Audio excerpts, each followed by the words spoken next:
It's important to help all of our communities become more defensible to wildfire. From Martin City to Hungry Horse, Glacier Gateway communities are no stranger to wildfires. Our wildfires in the summertime are, we have a longer fire season, we have a more intense fire season. But through a $10 million Community Wildfire Defense Grant, private lands around these communities will receive one of the strongest tools in fighting wildfires: money for fuel mitigation. Yeah, I mean, that's an area that's been identified both on state and local plans as one that has some pretty high fire danger, as well as being an area that has some economic need. West Glacier, Coram, Hungry Horse, and Martin City residents will have the opportunity to work with officials to identify fire fuel problems on their property, such as vegetation overgrowth, and either do the work themselves or hire help.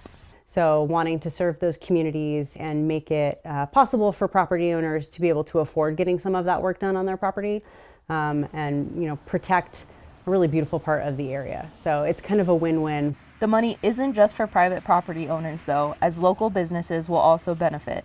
$10 million is a large economic benefit to this community, especially when we have most of that money staying within the community through local contractors. Flathead Electric will also work to clear fuels like trees and underbrush near and under power lines.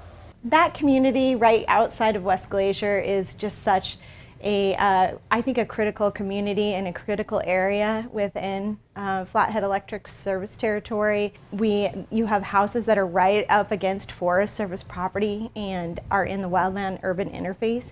And I just think there's a sense of urgency to protect what I think is probably the greatest resource we have in our area. Property owners can now apply for the grant. For me, what really excites me about it is the opportunity to give back to the community at large and really create sort of a legacy for generations to come and be able to see the impact of the work that we're doing. We're creating these wildfire resilient communities through a robust wildfire mitigation plan. Work on this project is expected to begin next spring and will take about 5 years. For more information on the Community Wildfire Defense Grant, you can visit our website. In Kalispell, Kiana Wilson, MTN News.